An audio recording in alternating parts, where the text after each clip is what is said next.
High friend आमी Mita welcome to my channel blessings cake.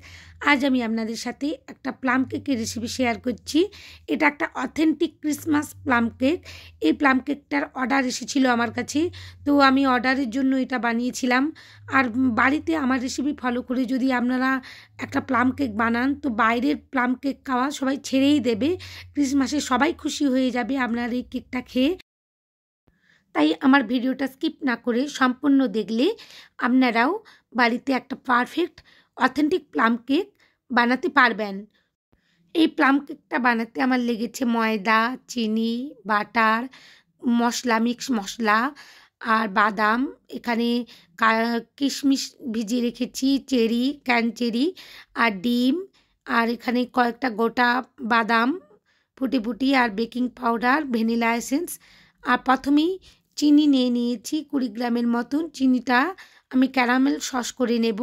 এখানে একটা অ্যালুমিনিয়ামের আমি কড়াই নিয়েছি, আপনারা ননস্টিকের কড়াইও নিতে পারেন। কড়াইয়ের মধ্যে চিনিটা দিয়ে দিলাম। গ্যাসটা আগে জ্বালিয়ে নিতে হবে, সিমে রাখতে হবে।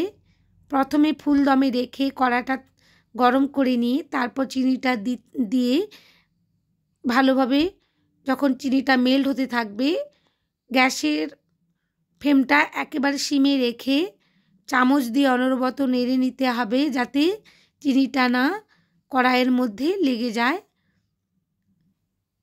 ধীরে ধীরে ক্যারামেল সসটা করে নিতে হবে। যখন চিনির মধ্যে এরকম একটা ফেনা মতন তৈরি হয়ে যাবে তখন এখানে 5 টেবিল স্পুন জল দিয়ে দিলাম। জলের সাথে চিনিটা ভালোভাবে মিশে গেছে, তা একটা সুন্দর ক্যারামেল সস রেডি হয়ে গেছে। এটা আমি ঠান্ডা করতে রেখে দেব একটা বাটির মধ্যে ঢেলে। এরপর একটা শুকনো বোল নিয়ে নিয়েছি, তার মধ্যে সমস্ত বাটারটাই দিয়ে দেব। সমস্ত কিছু রুম টেম্পারেচারে নিতে হবে, অতিরিক্ত ঠান্ডা বা গরম নেওয়া যাবেই না। বাটারের সাথে চিনিটা দিয়ে দিলাম, দিয়ে ভালোভাবে মাখিয়ে নেব। তারপর হ্যান্ড বিটার দিয়ে একটা ইলেকট্রিক বিটার দিয়ে বিট করব। কখনোই ডাইরেক্ট একবারে চিনি আর বাটারটা করব না বিট, তাহলে চিনিগুলো সমস্ত উঠতে থাকবে। প্রথমে ভালোভাবে স্প্যাচুলা দিয়ে মাখিয়ে নিতে হবে। মাখিয়ে নিয়ে 4 থেকে 5 মিনিট ভালোভাবে বিট করে নিতে হবে যাতে চিনির সাথে বাটারটা খুব ভালোভাবে মিশে যায়। এখানে আমি গুঁড়ো চিনি ব্যবহার করেছি, আপনারাও চিনিটা মিক্সি জারের মধ্যে দিয়ে গুঁড়ো করে নেবেন। আস্ত চিনি দিলে অনেক সময় লাগে, ভালোভাবে মিশতেও চায় না। ধীরে ধীরে মিশিয়ে নিতে হবে। এটা মেশাতে মেশাতে একটু বলে রাখি বন্ধুরা, যে ড্রাই ফ্রুটসগুলো আমি ভিজিয়ে রেখেছিলাম, একটা অরেঞ্জকে ভালোভাবে রস আমি বের করে নিয়েছিলাম একটা অরেঞ্জের, তার মধ্যেই 2 ঘন্টা ভিজিয়ে রেখেছিলাম। ভিজিয়ে রাখলে ড্রাই ফ্রুটসগুলো ভালোভাবে সোপ করে নেয় অরেঞ্জের জুসটা। আপনারা এখানে অরেঞ্জ ক্রাশও ব্যবহার করতে পারেন, কোনো অসুবিধে নেই। আর দেখুন 40 গ্রামের মতন আমি অরেঞ্জ জুস নিয়েছিলাম। আমি ডেসক্রিপশান বক্সে সমস্ত উপকরণের পরিমাণ গ্রাম হিসেবে দিয়ে দেব। আর এখানে একটা করে ডিম দিতে হবে, কখনোই 2টো ডিম একসাথে দেওয়া যাবে না। একটা করে ডিম দিয়ে 3 মিনিটের মতন ভালোভাবে বিট করে নেব। কখনোই একসাথে সমস্ত ডিম দেব না, ভালোভাবে একটা একটা করে ডিম দিয়ে বিট করে নেব। চিনির সাথে বাটারটা ভালোভাবে মিশিয়ে নেব আর ডিমের সাথে, তাতে কেকটা খুব ফ্লপি হবে আর খেতে খুবই সুন্দর হয়। এইরকমভাবে কেক বানালে একটা অথেন্টিক কেক রেডি হয়ে যায়, ক্রিসমাস কেক। আর যারা রাম দিয়ে কেক বানাতে চান তারা আগে 15 দিন আগে থেকে, অন্তত 10 দিন আগে থেকে সমস্ত ড্রাই ফ্রুটসগুলোকে ড্রামের মধ্যে ভিজিয়ে রাখতে পারেন, কোনো অসুবিধে নেই। আমি রাম দিয়ে বানাই না কখনো, আমি অরেঞ্জ জুস দিয়েই বানিয়ে থাকি বা অরেঞ্জ ক্রাশ দিয়েই বানিয়ে থাকি। ধীরে ধীরে আরেকটা ডিম দিয়েও 3 থেকে 4 মিনিট ভালোভাবে বিট করে নেব। এখানে আমি ভিডিওটা এতটুকু স্কিপ করছি না, কারণ আপনারা এটা দেখে একটা পারফেক্ট কেক যাতে বাড়িতে বানাতে পারেন সেই জন্যই আমি ভিডিওটা লম্বাই করেছি। এখানে আমি ভ্যানিলা এসেন্স ইউজ করেছি আর 2 টেবিল স্পুন ক্যারামেল সস দিয়ে দিলাম। এই ক্যারামেল সসটা দিলে কেকের রঙটাও যেমন সুন্দর হয়, ক্রিসমাস কেকের কালার আসে, আর একটা স্মেল থাকে আলাদা, খুবই সুন্দর হয় খেতে, টেস্টও খুব ভালো হয়। অবশ্যই ক্যারামেল সস দিতে ভুলবেন না ক্রিসমাস কেকে।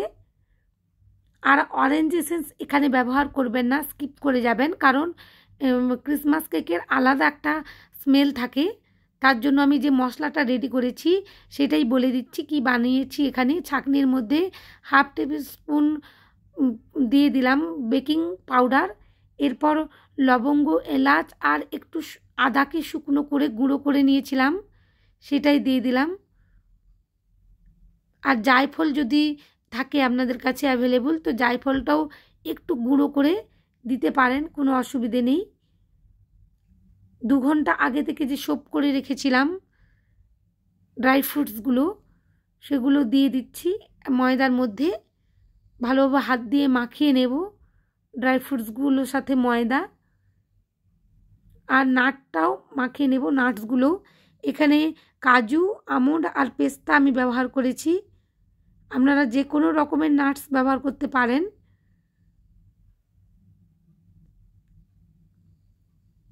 ময়দা, নাটস আর ড্রাই ফ্রুটের মিশ্রণটা বাটারের সাথে মিশিয়ে দেব, বাটারের যে মিশ্রণটা রেডি করে রেখেছিলাম। এরপর অরেঞ্জের যে জুস ছিল সেই জুসটাও একটু দিয়ে দেব, বেশি পাতলা হয় না, ক্রিসমাস কেকের ব্যাটারটা সবসময় এরকম ঠিক থাকে। ভালোভাবে মাখিয়ে নিতে হবে যেন এতটুকু শুকনো না ময়দা থাকে।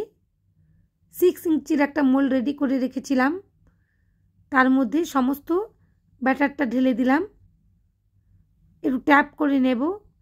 ট্যাপ করে নিয়ে স্প্যাচুলা দিয়ে চারিদিকে ছড়িয়ে দিয়েছি। এরপর ডেকোরেশনের জন্য যে বাদামগুলো রেখেছিলাম, অল্প পরিমাণে বাদাম আমি এখানে সাজিয়ে দেব। তারপর 20 মিনিট পর ওটিজির মধ্যে বেক হতে হতে আমি কিছুটা বাদাম দিয়ে দেব। বেশি সময় ধরে ওটিজি খুলে রাখা যাবে না, আর 20 মিনিটের আগে কখনোই ওটিজি খুলে দেখা যাবে না, বা গ্যাস চুলায় যদি কেউ কেক বানান কখনোই 20 মিনিট বা 25 মিনিটের আগে কেকটা খুলবেন না, কেক বসে যাওয়ার সম্ভাবনা থাকে বা কেকটা খুব শক্ত হয়ে যাওয়ার সম্ভাবনা থাকে। তাই 20 মিনিট পর আমি ওটিজিটা একটু সামান্য সময়ের জন্য খুলে 3-4 সেকেন্ডের জন্য খুলে শুধুমাত্র ড্রাই ফ্রুটগুলো ছড়িয়ে দিয়েছিলাম। দেখুন কত সুন্দরভাবে একটা authentic dry fruit cake ready হয়ে গেছে আমার এই কেকটা বেক হতে সময় লেগেছে 150 ডিগ্রি সেন্টিগ্রেডে 50 থেকে 55 মিনিটের মধ্যে হয়ে যাবে। 50 মিনিট লেগেছে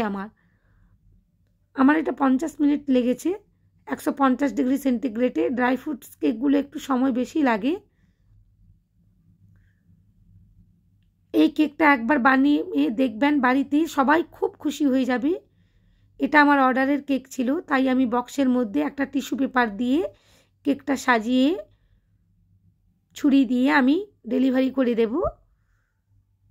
সত্যি বন্ধুরা, এই কেকটা খেতে অসাধারণ হয়, আপনারা বাড়িতে একবার বানিয়ে দেখবেন, এই ক্রিসমাসে সবার মন জয় করে নিতে পারবেন। আমার কেকটা রেডি ডেলিভারি দেওয়ার জন্য। থ্যাংক ইউ বন্ধুরা আমার এই ভিডিওটা দেখার জন্য।